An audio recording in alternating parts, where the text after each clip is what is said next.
नमस्कार, आप देख रहे हैं सी न्यूज 12। तो मैं हूं ऋषभ सक्सेना। वक्त तो चला है महाराष्ट्र बुलेटिन का। महाराष्ट्र बुलेटिन में बात होगी नासिक की, जहां मंदिरों से चोरी करने वाले चोरों को पुलिस ने किया गिरफ्तार। आगे बात करेंगे नासिक की, जहां मालेगांव बम विस्फोट मामले में अदालत ने सुनाया फैसला। खबर नासिक से, जो 19 जुलाई को सुबह के समय सटाणा पुलिस स्टेशन क्षेत्र अंतर्गत थेटोंडा गांव स्थित गणेश मंदिर से अज्ञात चोरों द्वारा दान पात्र और तकरीबन 30,000 मूल्य की पीतल की गणपति मूर्ति चोरी कर ली गई। इस संबंध में सटाणा पुलिस स्टेशन में मामला दर्ज किया गया। इस घटना में एक दिन पूर्व 18 जुलाई को चांदवड़ शहर के रेणुका देवी मंदिर में चोरी की कोशिश की गई थी। अज्ञात आरोपियों ने मंदिर के दरवाजे का ताला तोड़ने का प्रयास किया, जिसे समय रहते रोका गया। इस मामले में चांदवड़ पुलिस स्टेशन में प्राथमिकी दर्ज की गई। इन दोनों मामलों की जांच के दौरान आरोपियों की पहचान की और उन्हें येवला बस स्टैंड क्षेत्र से गिरफ्तार किया गया। गहन पूछताछ में दोनों आरोपियों ने मंदिर में चोरी की घटनाओं को अंजाम देने की बात कबूल की है। नासिक से सी न्यूज संवाददाता संजय जाधव की रिपोर्ट। खबर मालेगांव से, जहां 17 वर्ष पूर्व हुए बम विस्फोट के बहुचर्चित मामले में मालेगांव की विशेष अदालत ने अपना फैसला सुनाते हुए सभी 7 आरोपियों को निर्दोष करार दिया है। अदालत ने अपने निर्णय में कहा कि अभियोजन पक्ष आरोपों को संदेह से परे सिद्ध नहीं कर पाया। विस्फोट के लिए उपयोग की गई मोटरसाइकिल का संबंध साध्वी प्रज्ञा सिंह ठाकुर से नहीं पाया गया है।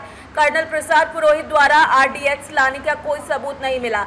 ये भी सिद्ध नहीं हो सका कि विस्फोट वास्तव में मोटरसाइकिल से हुआ था। अदालत ने स्पष्ट टिप्पणी की कि सिर्फ संदेह के आधार पर किसी को दोषी ठहराना कानून सम्मत नहीं है। इन बिंदुओं के आधार पर अदालत ने साध्वी प्रज्ञा सिंह ठाकुर, कर्नल प्रसाद पुरोहित, दयालाल पांडे, सुधाकर चतुर्वेदी, समीर कुलकर्णी समेत सभी 7 आरोपियों को बरी कर दिया है। जो कोणी पोट ठेवत आलेला आहे तो आजवर संपत आलेला आहे। आजही या काँग्रेसने 70 वर्षात आणीबाणी असो, हिंदू आतंकवाद लादण्याचा प्रयत्न असो किंवा देशाची फाळणी असो, हे कायम फक्त काळे कर्तृत्वच करत आलेली आहे। पण आज इतिहासात लिहिलं गेलंय की हिंदू धर्म कधीही आतंकवादी नव्हता, न कधी असणार। हिंदू सहिष्णूच होता आणि हिंदू सहिष्णूच असणार, सर्वांना घेऊन चालणारा। पण आज नंतर कोणी वोट ठेवण्याचा प्रयत्न केला तर त्याने हा निकाल कधीही लक्षात ठेवावा की हिंदू धर्मावर जो वोट ठेवत आलेला आहे तो संपत आलेला आहे। आणि आज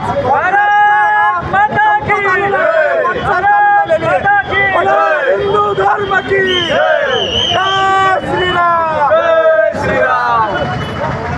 मालेगांव से सी न्यूज संवाददाता सुनील सोनवाड़े की रिपोर्ट। 17 साल पहले हुए मालेगांव बम विस्फोट मामले का फैसला मालेगांव की एक अदालत में सुनाया गया। विस्फोट की मुख्य आरोपी साध्वी प्रज्ञा सिंह ठाकुर और कर्नल प्रसाद पुरोहित भी फैसला सुनने के लिए मालेगांव अदालत में मौजूद थे। अदालत द्वारा मामले के सभी 7 आरोपियों को निर्दोष करार दे दिया गया है। बड़ी संख्या में कार्यकर्ताओं और समर्थकों ने खुशी मनाई। अदालत के फैसले के बाद शिक्षा मंत्री दादा भुसे ने मीडिया से बातचीत। आता समोर बघा। जेव्हा ही घटना झालेली त्या काळामधल्या राज्यकर्त्यांनी जाणीवपूर्वक या निरपराध लोकांना त्या ठिकाणी त्यांच्यावर गुन्हे दाखल करून त्यांना जेलमध्ये टाकले आणि अनेक गंभीर कलम त्या ठिकाणी लावले आणि त्या कलमांच्यामुळे या लोकांना कित्येक वर्ष जेलमध्ये राहावं लागलं। ही वस्तुस्थिती आहे आणि म्हणून त्याच काळामध्ये ज्याने कोणी हे कृत्य केलेलं आहे मूळ गुन्हेगाराच्या पर्यंत जर ते गेले असते तर कदाचित त्या दोषींना शासन झालं असतं। परंतु तुम्हाला मूळ गुन्हेगाराच्या ऐवजी भगवा आतंकवाद, हिंदुत्वाला बदनाम करणं हे षडयंत्र तेव्हाच्या काँग्रेसच्या राज्यकर्त्यांनी आखलेलं होतं आणि म्हणून साधू संतांना, ज्यांनी सैन्य दलामध्ये आपल्या देशाची सेवा केली अशा लोकांना जेलमध्ये टाकलं। काँग्रेसने माफी मागावी अशी मागणी चंद्रशेखर बावनकुळे यांनी केली।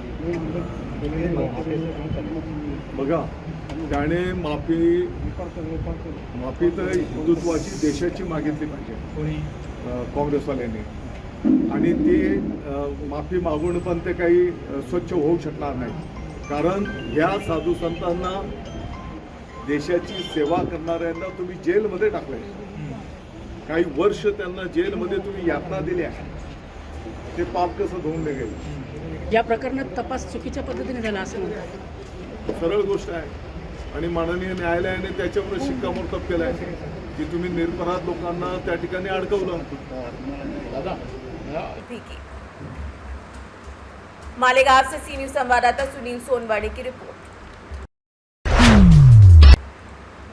मालेगांव में पूर्व विधायक शेख आसिफ ने 2008 के मालेगांव विस्फोट मामले में 7 आरोपियों को बरी किए जाने पर गहरी नाराजगी जताई है। आसिफ ने कहा कि आज के दिन हमारे लिए काला दिन है और उन्होंने ये भी कहा कि इस फैसले से कई सवाल खड़े हो गए। पूर्व विधायक शेख आसिफ ने अपनी भावनाओं को व्यक्त करते हुए कहा कि अगर हेमंत करकरे जीवित होते तो वो इस फैसले पर खेद व्यक्त करते। आसिफ का कहना है कि 2008 के मालेगांव विस्फोट की जांच करने वाले तत्कालीन एटीएस प्रमुख हेमंत करकरे ने मामले की गहन जांच की। शेख आसिफ ने अपनी राय व्यक्त की कि 7 आरोपियों को बरी किए जाने से इस मामले में न्याय और जांच प्रक्रिया पर सवाल उठ रहे हैं। सर 2008 बम ब्लास्ट जो मालेगांव शहर के बिक्कू चौक में हुआ था, उसको लेकर मालेगांव शहर के जिनके घर के बच्चे शहीद हुए थे, जो लोग शहीद हुए थे, जो जख्मी हुए थे, उन्हें उम्मीद थी कि मालेगांव एनआई कोर्ट से उन्हें इंसाफ मिलेगा। लेकिन जिस तरीके का फैसला आज आया है तो कहीं ना कहीं मालेगांव शहर के उन लोगों में नाइंसाफी जो हुई है उसको लेकर नाराजगी पाई जा रही है। आप क्या कहेंगे एनआई के फैसले पर?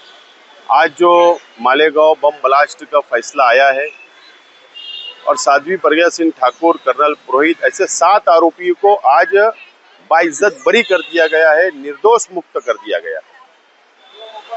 मालेगांव शहर वासियों के लिए ब्लैक डे है, काला दिन है। 17 साल ट्रायल चला, हमको अपेक्षा थी, उम्मीद थी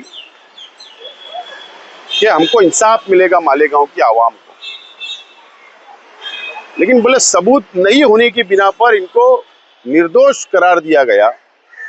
फिर जो गाड़ी थी साध्वी प्रज्ञा सिंह ठाकुर के नाम पर जो मोटरसाइकिल पे ब्लास्ट हुआ, उसको फिर वो सबूत नहीं है क्या? ये सवाल है, सवाल है।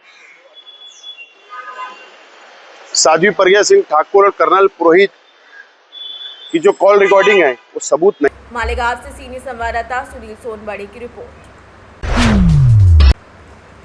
मालेगांव बम विस्फोट मामले में विशेष अदालत द्वारा 7 आरोपियों को बरी किए जाने के बाद पीड़ितों के परिजनों में गहरा आक्रोश और निराशा देखने को मिली है। परिजनों ने अदालत के इस निर्णय को न्याय के साथ अन्याय बताया है। उन्होंने कहा कि फैसले को उच्च न्यायालय में चुनौती देंगे। परिजनों का कहना है कि आरोपियों को संदेह का लाभ देकर बरी किया जाना पूरे जांच और न्यायिक प्रक्रिया पर गंभीर सवाल खड़े करता है। उन्होंने मांग की कि इस मामले की जांच को दोबारा निष्पक्ष तरीके से किया जाए और जिम्मेदार लोगों को सजा दिलाई जाए। वो गलत हुआ है हमारे साथ। क्या उनको सजा मिलने होना था। हेमंत करकरे साहब ने उनको पकड़ा है, सबूत के साथ पकड़ा है। अगर वो नहीं किया तो कौन दूसरा किया? उनको पकड़ने होना था, उनको सजा मिलने होना था। अभी अब आगे सुप्रीम कोर्ट जाएंगे हम लोग। ये जो ब्लास्ट हुआ था उसमें आपके कौन शहीद हुए थे? मेरी बच्ची थी, 10 साल की थी। क्या हुआ था उस दिन? वो भजिया लाने, बड़ा पाव लाने के लिए गई। मैं घर में बैठा था, खूब तेज धमाका हुआ। मैं पीछे रहता था बिक्कू चौक पे। सब पतरे के ऊपर सब छर्रे गिरे। मैं बाहर निकल के देखा, गया तो सब भागदौड़ चालू। एक घर तक भागते आए, बोले उसमें एक बच्ची भी है। अब घर वाली बोलने लगी अपनी बच्ची है। घर वाली को किने बैठा के ले गया फरहान हॉस्पिटल। बोले हाँ वो अपनी बच्ची है, मेरे को आगे बोली। मैं जाके देखा वो वहाँ नहीं थे। बोले वाड़िया में जाओ। मैं वाड़िया गया, मेरे को देखा नहीं थी, बच्ची को देखा नहीं थी। तो ये जो फैसला आया है ये गलत हुआ है, उनको सजा मिलने होना था। हम लोग आगे सुप्रीम कोर्ट जाएंगे। रिजल्ट तो आ गया। जिस तरह से कल से बातें की जा रही थी कि मालेगांव वालों को इंसाफ मिलेगा, तो क्या रिजल्ट के बाद आप क्या सोचते? हम मालेगांव बिक्कू चौक बम धमाके के रिजल्ट के बाद हम ये सोच रहे हैं मालेगांव के लोग कि ये इंसाफ के खिलाफ फैसला आया है। इसलिए कि हादसा तो हुआ है और हादसा होने के बाद जो है इसमें मुजरिम भी पकड़े गए हैं और मुजरिम पकड़े जाने के बाद उनको जो है आज़ाद कर दिया गया, छोड़ दिया गया। अगर ये लोग मुजरिम नहीं थे तो हुकूमत इतने दिन तक क्यों सो रही थी और क्यों नहीं असली आरोपियों को जो है गिरफ्तार करने में उसने कोशिश की? तो अब आगे क्या करेंगे? अब हमारी जो जमात है हज़रत मौलाना सैयद अरशद मदनी साहब की क़यादत में महाराष्ट्र जमीयतुल उलमा के हित से उनके साथ जो है मिलकर हम जो है हाई कोर्ट और सुप्रीम कोर्ट तक जाएंगे इंसाफ हासिल करने के लिए। ये जो रिजल्ट आया, आपको ऐसा क्या लग रहा है, क्या किसी के दबाव में दिया गया या सबूत ही कम पड़ गए? हाँ, हमारा यही मानना है कि ये दबाव में दिया गया है, इसलिए कि हेमंत करकरे जी ने जो है बहुत ही वाफिर मिकदार में सबूत मुहैया करके इन लोगों को अरेस्ट किया था। मालेगांव से सी न्यूज संवाददाता सुनील सोनबड़े की रिपोर्ट। फिलहाल के लिए इस बुलेटिन में इतना ही। देश और दुनिया की तमाम खबरों के लिए आप देखते रहिए सी न्यूज़ भारत।